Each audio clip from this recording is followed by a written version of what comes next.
I joined Salesforce in 2002, and I spent 20 plus years at IBM, so I was like this corporate stiff, went through this whole process with IBM for many years.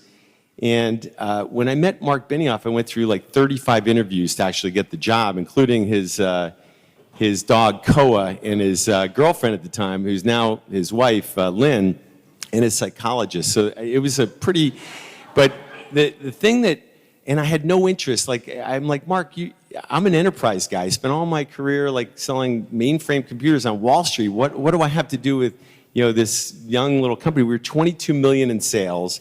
We had this ragtag group of salespeople, about 20 salespeople. I said, what could I possibly bring to the table?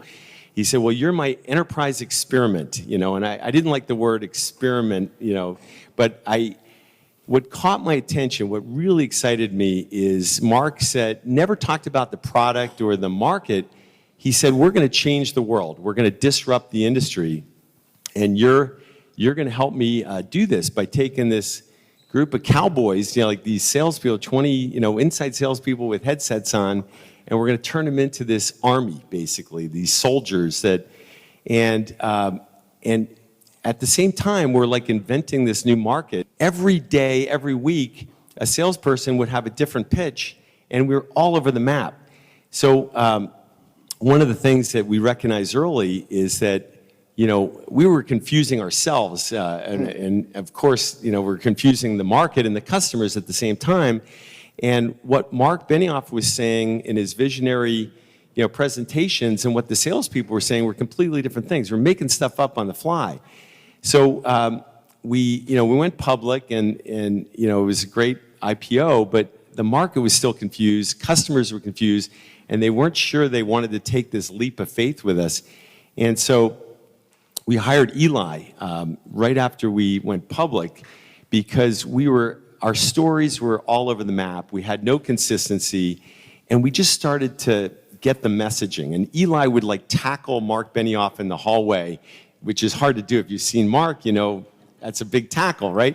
And Eli is not as big as Mark, and about half the size, I'd say.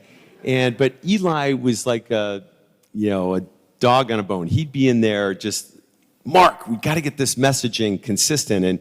And so we started telling stories, and we created a success formula, and we got the whole sales team lined up. And just to kind of, I could talk about Salesforce, all day long, but the key messages and the key learnings that I had from Salesforce, one is you got to embrace change. I came in thinking Mark hired me as this, with my whatever knowledge I had, my wisdom from IBM, and what I didn't realize, he was going to change me right off the bat. Like the first week on the job, he walks into my office. He's like, "What are you doing here?" And I kind of laughed. I said, "Oh, I'm your new president. I run sales for you." And he said, "No." He didn't smile. He said, "Seriously, what are you doing here? I don't see any customers." And he was making a point to me that he did not want an armchair quarterback. He was hiring me to be out in the field. That started a 13-year nonstop trek around the world. I was the #1 flyer at Salesforce for 13 years. I went everywhere because whenever Mark saw me in the office, he'd get nervous. He said, "You're costing me money. You're not making me money."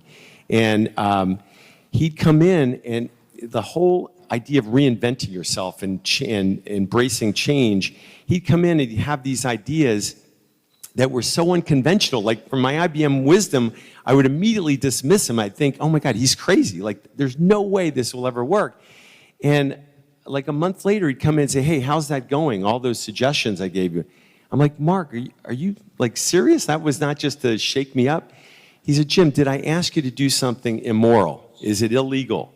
Is it physically hurting somebody?" And I'd say, "No." He said, well, give it a try. If it doesn't work, we'll change it back."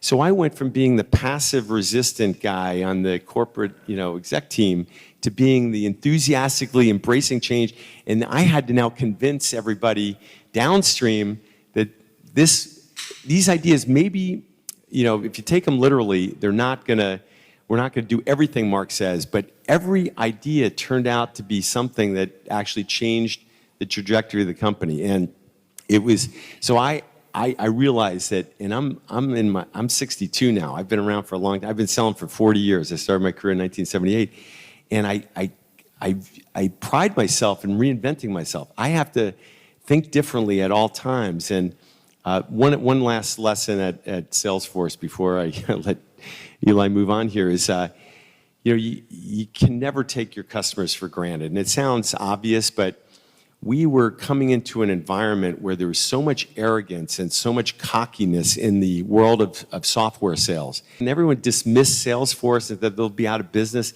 We never took ourselves like that seriously. We said we have to resell the customers every year. We can never take them for granted. So what we sold with was passion and confidence.